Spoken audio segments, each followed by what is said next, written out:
I got that phone call. Are you Judy Malinowski's mom? And I remember thinking, what a strange question. And they said, this was the hospital and we have your daughter, that I should come now.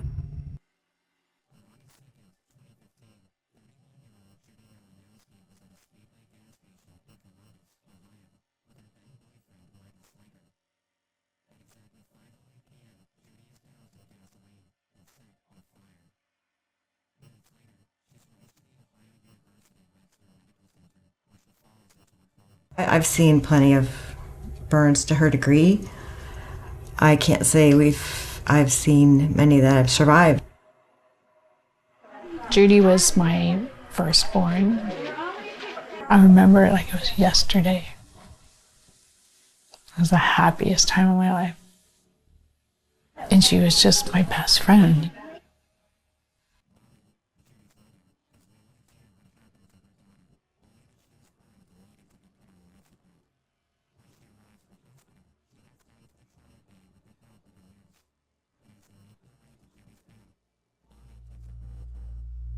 I went past Michael's room.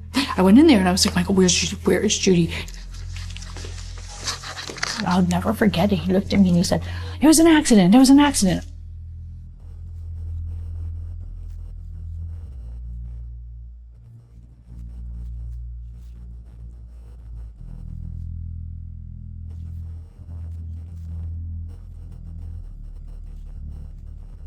All I can remember is I just started screaming, tell me there's hope, tell me there's hope, tell me there's hope. And they wouldn't tell me there was hope. They wouldn't say anything.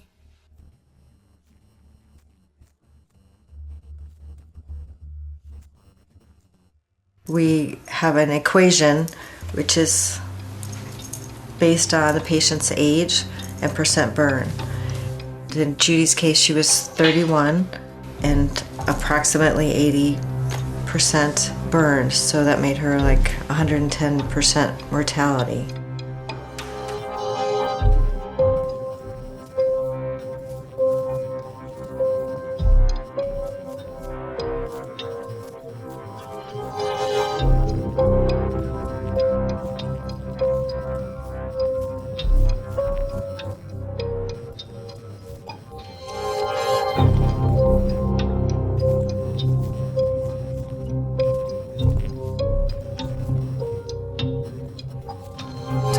We were concerned with Judy passing and us not getting anything on the record. I wanted Judy's voice to be heard as quickly as possible. Doctors and nurses are looking at you like, do you want to bring this person out of sedation? Lifted her arm. Judy, can you hear me? Yeah.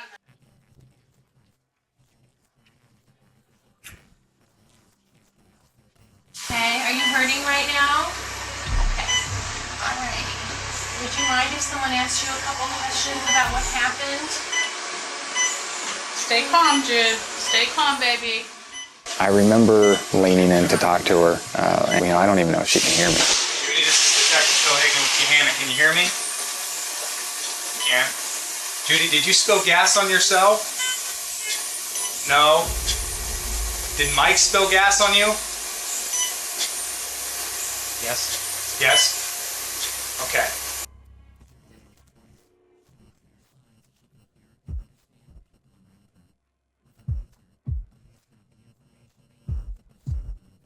And the police said that they were going to arrest Michael. I didn't understand. So what, am I under arrest or something? Right now, yeah, you are under arrest. What am I being charged with? You're going to be charged with felonious assault and aggravated arson.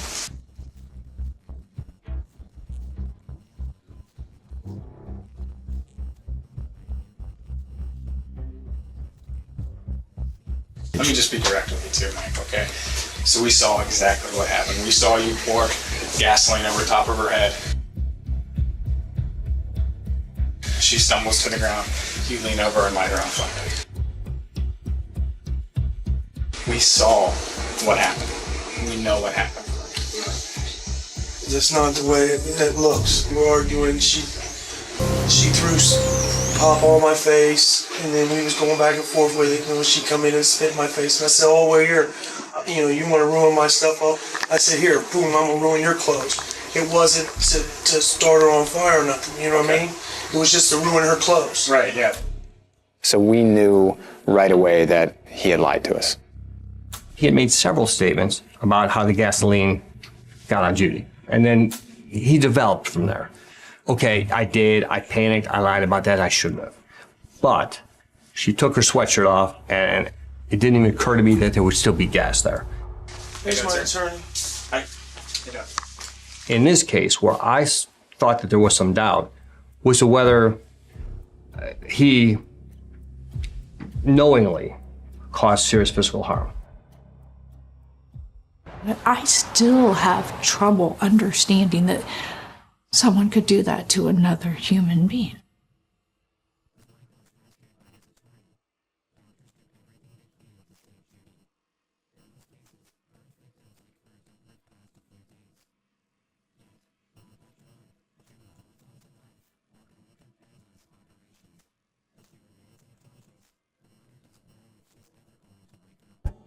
And there was nobody that Judy didn't love.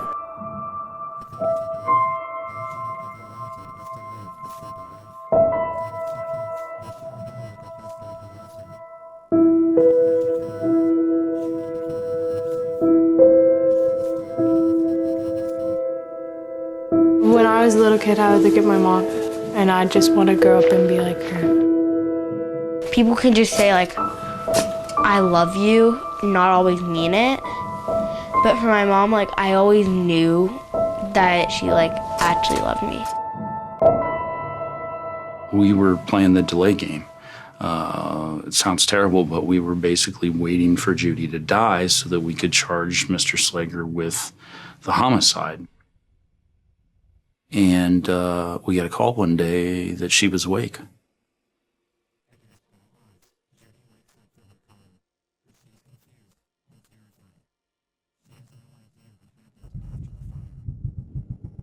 I'm going to start by asking you your name.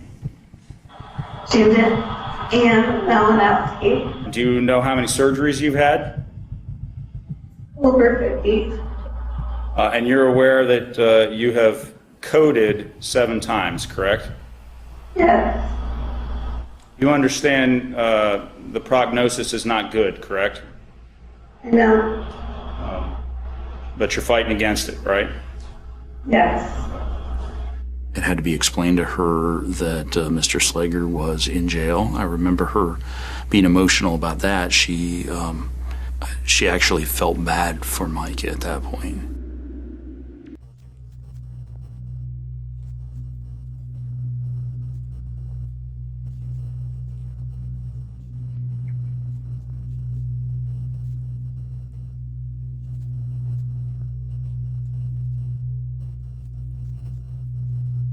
Mike sent me a message on Facebook. Said that he had always had feelings for me and that he loved me. I was like, he looks like bad news, Judy. Judy said, you know, Mom, you can't judge a book by their cover. And I thought, okay, back off, Bonnie.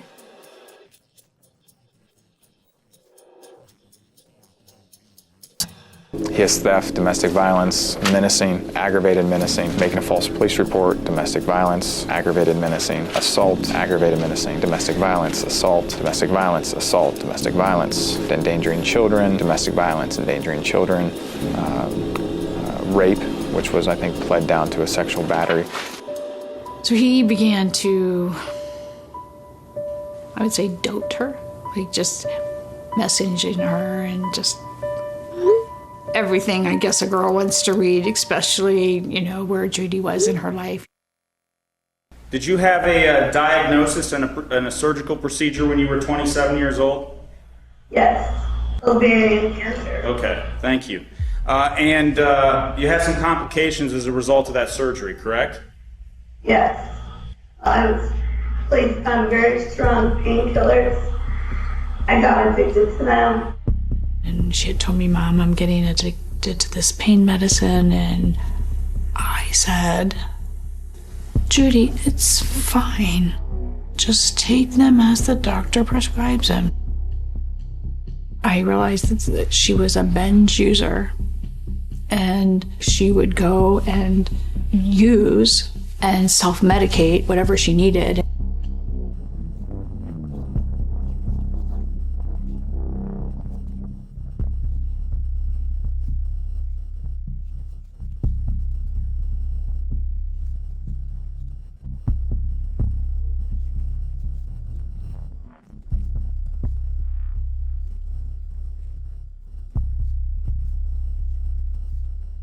And she was going to meetings, like 3, 4, 5 meetings a week. They got her on the right track, and now she's living with the girls.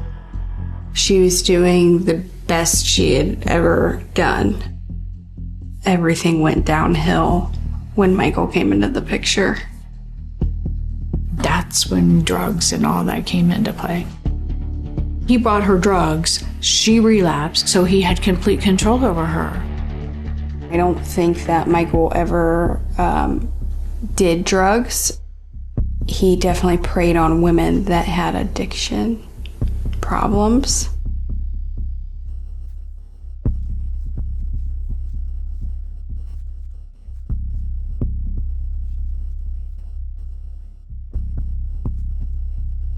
Judy had called me when he had choked her before, and I can remember her being so scared of him. She hid in hotels, left her own home. Judy calls the police multiple times over the course of the relationship, telling them that she's being abused by her boyfriend. What Judy doesn't know is that Michael is also calling the cops on her every time something happens, covering for himself, painting a picture to the cops of a concerned boyfriend. He knows what he's doing. He's intelligent, he's calculating. Near the end of May of 2015, I had a lengthy conversation with Judy. She flat out said that if she left him or he found out about this conversation, that he would kill her. And then the call disconnected after that.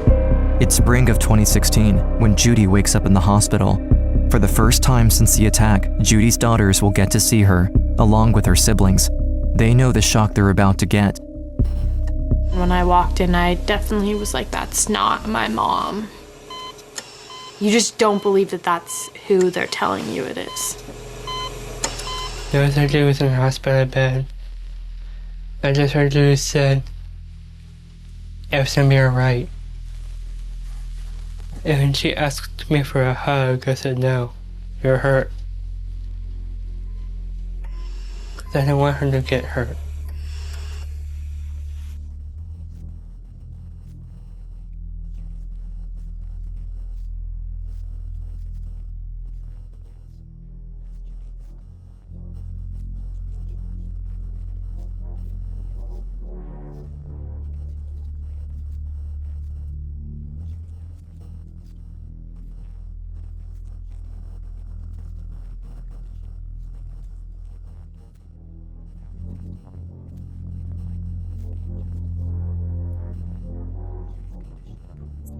She wanted to tell her story. I think she wanted somebody to finally listen to her. This might be the only chance Judy gets of testifying. If she survives, Michael escapes the murder trial. But if she dies, Michael will be charged with murder, and her testimony will be on the record as evidence against him. But then, something happened. Junior previously entered not guilty plea and pleading a no contest plea in this matter. Correct, Your Honor. Slager changed his plea from not guilty to no contest. And that way he avoided a trial and she was not able to testify. He silenced her again. There's nothing we could do. What are you going to do? The Gahanna woman doused with gasoline and set on fire. She will never get the chance to testify against her ex in court. And the judge sentenced him to 11 years in jail.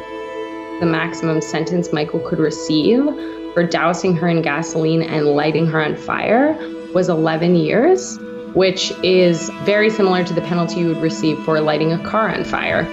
Judy has a life sentence, and her children have a life sentence, and with domestic violence, it's ugly, it's cruel. Mrs. Bose was correct when she said this girl has a life sentence.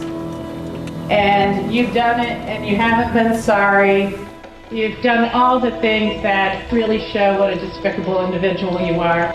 You really do seem like one of those people that have no soul, and you need to be incarcerated. That's all I have to say. Take him out. I can't. It's not fair. It's so hard when he just isn't even remorseful for anything. I don't mean to break down. I'm sorry. I'm trying so hard to stay strong, but it's just so hard.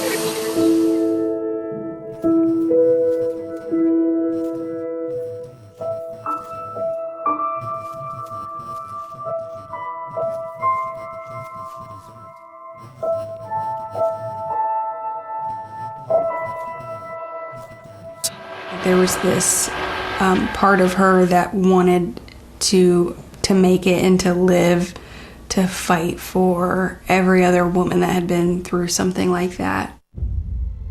And she was willing to do whatever she needed to do to help change the law. Judy's law would increase the maximum sentence for intentionally disfiguring someone by up to 20 years. It's named after Judy Malinowski, who is still fighting to stay alive after being set on fire a year and a half ago. The law would not be retroactive, meaning it won't have any impact on her case. Still, Judy continues to fight for other survivors of domestic violence. Doctors say they really have no medical explanation as to how she is still alive, but Judy's mom, Bonnie Bowes, says she believes that Judy is fighting to see Judy's law through to the very end. All Judy wanted to do was help people. She fought so hard to help people and for justice. This is a miracle that she survived that with her spirit intact, her will to want to help other people intact. I just think her body was giving out before her spirit.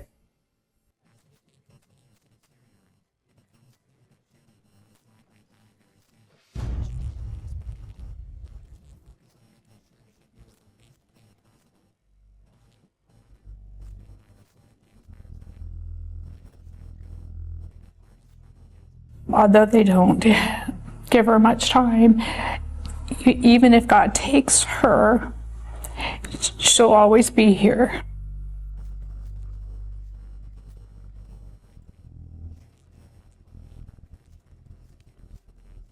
And that's when they approached Judy about testifying to her own homicide. It was a long shot because it had never been done. Nobody had ever testified to their own homicide in the United States.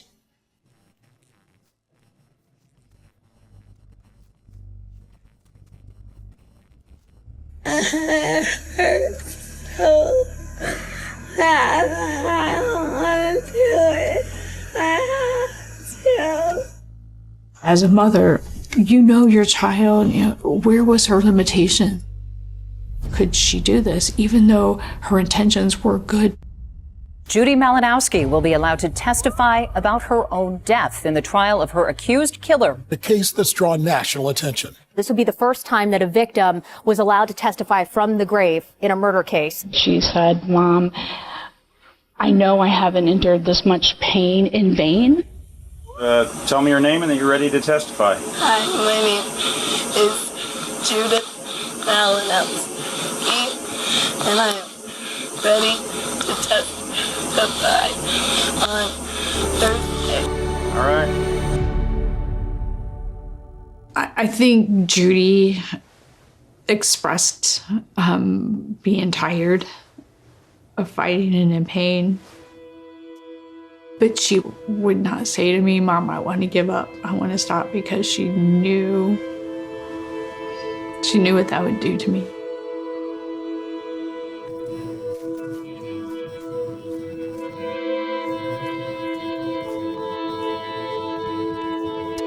Judy Malinowski's mom, Bonnie Bowes, told me in an interview Tuesday her daughter's body can't take much more.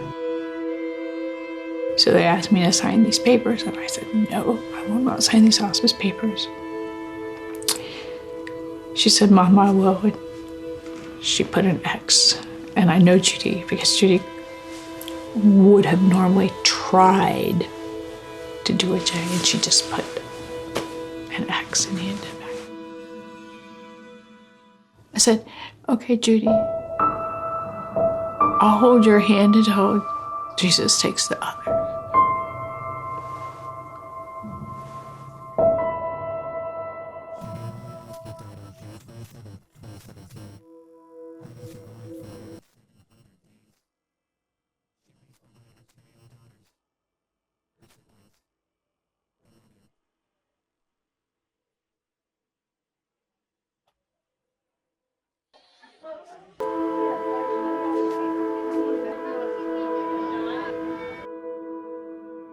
Today, I lost someone very important to me, my sister Judy.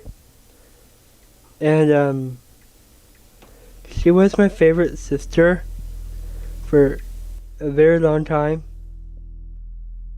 Well, a new chapter in one family's long fight for justice. LA prosecutor Ron O'Brien calls this case unprecedented. Slager is now charged with 2 counts of murder and 2 counts of aggravated murder. He could get the death penalty if he is found guilty.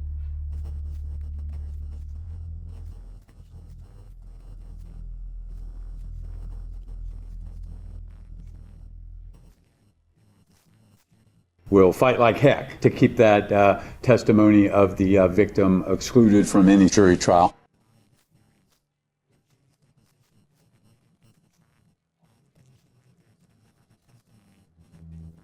She went to her grave thinking that she did justice, and she told her story.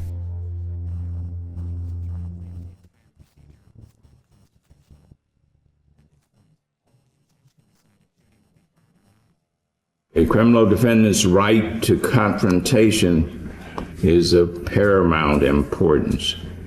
But the defendant in this case did have an opportunity to confront the accuser.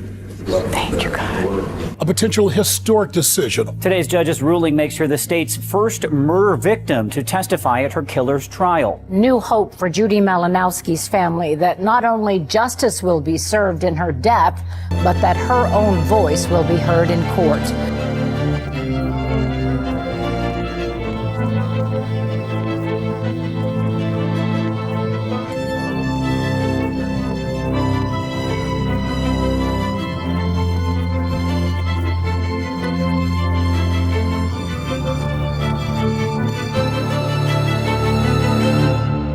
Could you please raise your right hand to the extent that you possibly can? Do you solemnly swear or affirm that the testimony you're about to give in this deposition will be the truth, the whole truth, and nothing but the truth, as you shall answer to God or under penalty of perjury? I do. Thank you. Now, Sunday, August 2nd, 2015. Do you recall that day?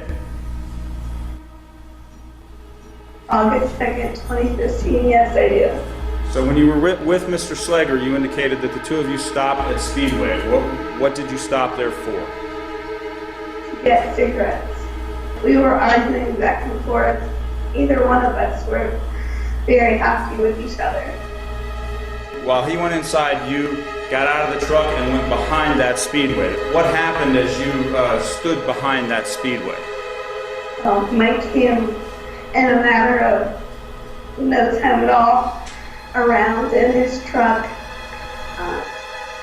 He saw me and immediately slammed the truck in the park, got out, demanded that I got into the truck with him, called me all sorts of names.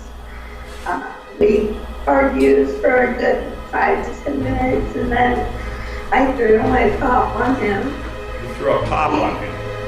Yes. He was extremely upset. He ran around to the other side of his truck, and he got his gallons of gasoline that he had cut to the back of his truck. He ran around to me and started pouring gasoline, started up my head and worked his way down. Some got through my throat as he did that. What's his demeanor as he's pouring the gasoline on you? Evil, just completely evil. He's not responding to any of my cries for help. Like, you want to throw a cop on me? See what I'll do to you, bitch. And how do you like this? I looked at him and he pulled a lighter out of his pocket, and he started walking towards me. And I just remember crying and begging for help. And he let me on fire, and the look in his eyes his eyes went black, literally. I thought for sure I was dying. I just prayed to Jesus to please forgive me for my sins and to take care of my children. And Did you at any time produce a cigarette and ask for a light? no, Okay. As a matter of fact, did you have any cigarettes on you? no.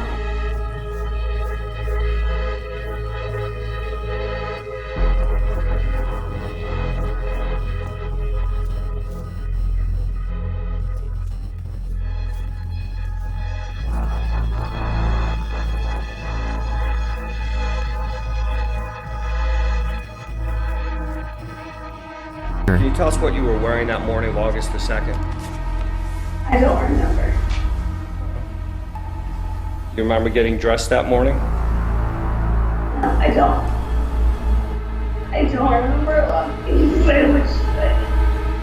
It'd be fair to say that the trauma you suffered has affected your memory? Yes. Say that it has affected your ability to recall events accurately. I regret that. You agree that because of the trauma that you have suffered, your ability to recall events accurately has been compromised. My ability to what? Recall events. Remember things.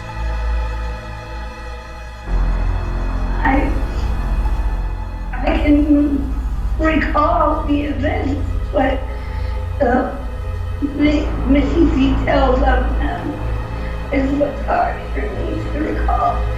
You have to understand, on August 2nd, I was set on fire, thrown on the ground, and burnt 95% of my body.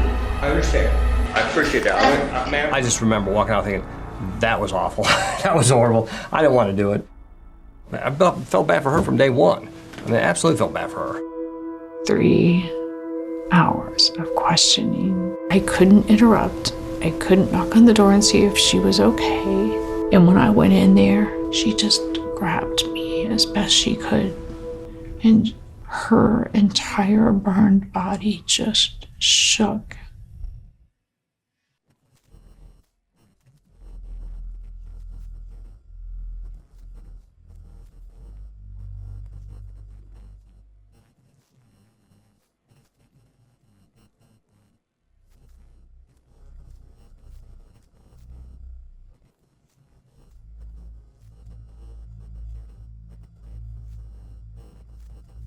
Judy, I would just like you to state here, if you were to die from your injuries and Mr. Slager were to be convicted of having done that, I want you to tell a future judge what you want to see happen to Mr. Slager.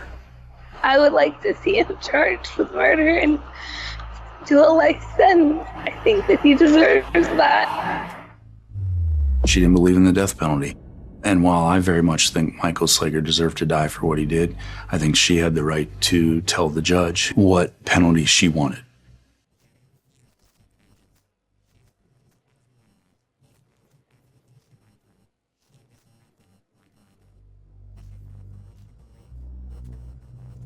Sir, what's your plea to one count of aggravated murder without the capital specification? Guilty. You understand that it is a complete admission of guilt in this case? Yes, sir. You will spend the rest of your natural life incarcerated. Malinowski gets her wish. Slager avoids the death penalty, but will go to prison for life.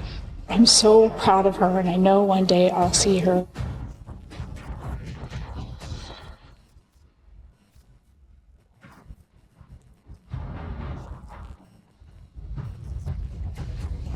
My mom taught me that you could stand up to anybody. An emotional day at the State House where 2 young girls say they will fight to carry on their mother's legacy.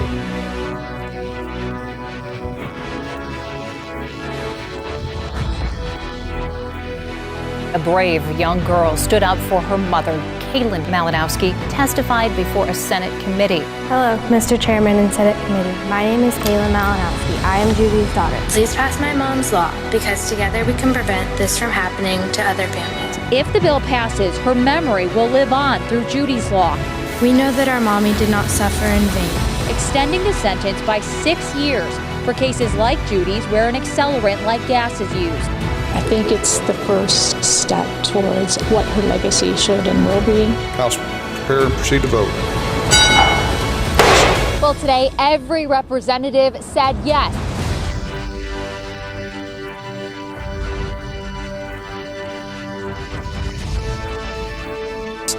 She was really brave. I admire her strength, and I definitely hope that that strength lives on through me.